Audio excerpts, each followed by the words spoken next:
You know, I thought the media would actually handle this with some level of maturity and act like the fucking adults they say they are, but nope, can't do that. That'd be the reasonable thing to do, and the gaming media is many things. Reasonable is not one of them. I don't know why I even thought they would act like responsible adults, because for the past several years, they have consistently acted like petulant children when it comes time to actually prove they're adults. And this might be the worst case I've ever seen. So Kingdom Come Deliverance comes out, and the gaming media hates the head dev, Daniel Vavra. I'm probably mispronouncing that, but Eastern Europe, so fuck it. Now, Vavra has been an enemy of the gaming media for several years now, because as stupid as this sounds, he does not bend the knee to them. That's it. He doesn't do what they say. He doesn't do what they think he should do. And he gives a no fucks given attitude everywhere. So they hate him. Well, then he actually believes in accountability in the media. So he must be literally Hitler and hate women, because that's how that works. This game, when it was in production, got almost no media attention at all. They went out of their way to ignore it. The only time they ever talked about it was to talk about how horrible a person Vavra himself was. Then the game comes out, and there were some sites that have written articles where they explain why they refuse to talk about it. Because, well, they just don't like Vavra, so they don't want to give it attention. You wrote an article about it, you idiots! You did the exact thing you're explaining you didn't want to do, just by acknowledging that it exists. Congratulations! There were some reviews that actually gave it docked points because they didn't like Vavra. As petty as that sounds, as stupid as that sounds, that's why they even acknowledge in the reviews they dock some points from it. Look, I get people not liking this game because it's a buggy mess. The same reason Skyrim would not be liked by some people, because it's a buggy mess. Ironically, Skyrim sits at like a 90-95%, and it's just as buggy as Kingdom Come, which is sitting at about a 75%. So I feel there's a little bit of bias here, but I digress. Everyone that has looked at it has said that, and given it a fair shake, I might add, has said that Kingdom Come is actually a really, really good game on the level of Skyrim and Witcher 3 and all the modern RPGs. Not CRPG or isometric RPG, but the actual full 3D, third person, first person, whatever, RPG. It is on that same level. This is a guy who made a AAA $60 full-price game. He delayed it a long-ass time, don't get me wrong, but he got it to work, and by God, it works. It's buggy, but it works. And in the time span of 2 days, he made a profit after selling just 500,000 copies. Take note, extra credits.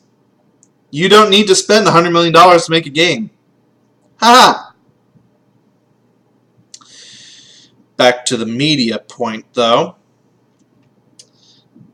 I have seen so many people on so many different platforms. The media itself, Twitter, Facebook, Reddit, there's gaming forums that will ban you for saying anything good about Vavra. That's how petty these people are. They cannot stand that this guy A, doesn't follow their rules, and B, actually did something that people like. So they have to find ways to deny its existence at any point. You know, like a little 5-year-old would, if he was throwing a hissy fit. And I've read some articles of, oh, well, Vavra's a racist, he hates diversity, and all that kind of stuff. The game is set in 15th century Bohemia. It's not set in the fucking Nile Delta. What do you want? It's a historical game. Remember how the media complained that there wasn't enough diversity in World War II shooters? So then, I believe it was Call of Duty World War II, they had black women Nazis because they had to throw diversity in somewhere. And then the media just complained about that nonstop, saying that was horrible because they got exactly what they wanted. So this is a gaming media and a group of people that will complain about anything. And Vavra realized that early on, and he said, no, I'm not going to throw this stuff in that doesn't exist, didn't happen, or was so negligible we don't recognize that it happened, into a game just so that I don't get shit on by the media. I'm not going to do that. I'm going to stick to my artistic idea and make it as authentic and real feeling as I can within the confines of a video game. And he succeeded.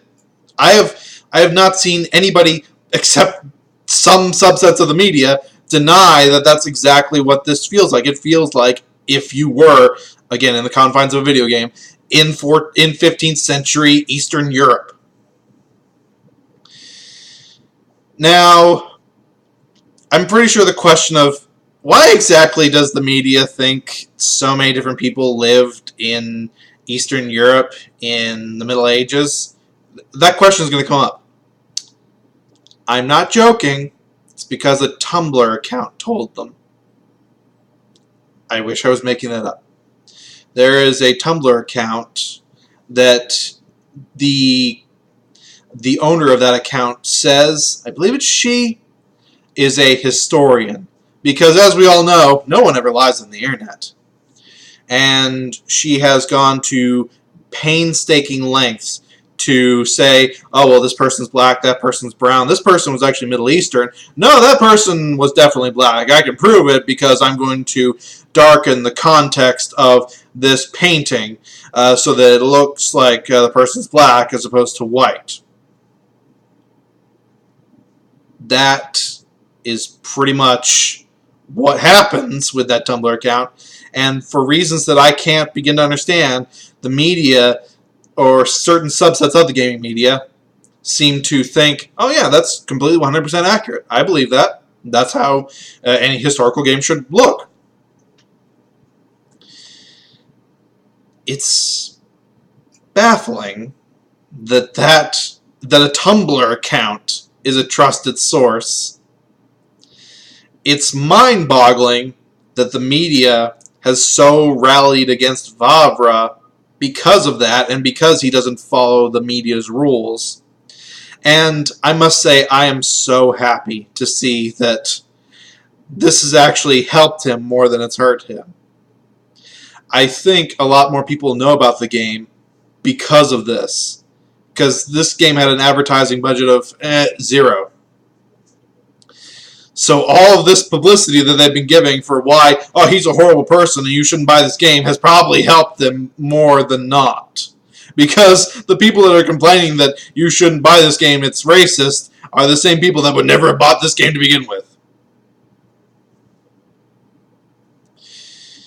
To show how successful their boycott of his game has been, as of about yesterday, it sold 500,000 copies on Steam alone. I believe between all platforms and all distribution services, it's bordering on 1 million right now. And as I said, in just 2 days, he made bank from 500,000 sales. So he is making woohoo crazy money right now. I think that that's the other reason the media is so pissed, is because this shows how just little impact they have on anything, and they know it. If not to the point that they have detrimental impact whenever they try and shit on something. I would like to one day see the gaming media actually grow up and be adults like they say they are. And I keep giving them credit and benefit that they are, and they keep proving me wrong because they like being petulant children, apparently. Maybe the next controversial game, they'll actually be responsible and reasonable and say, yeah, well, I don't like what this person has said, but I still respect the game as a game. Nah, who am I kidding? They're just going to throw a hissy fit again. We all know it. Mark my words. This has been Math Machine praising Kingdom Come and Daniel Vavra and saying, if you like RPGs, take a look at this game. It's really good. Buggy as hell, but really good. Peace out.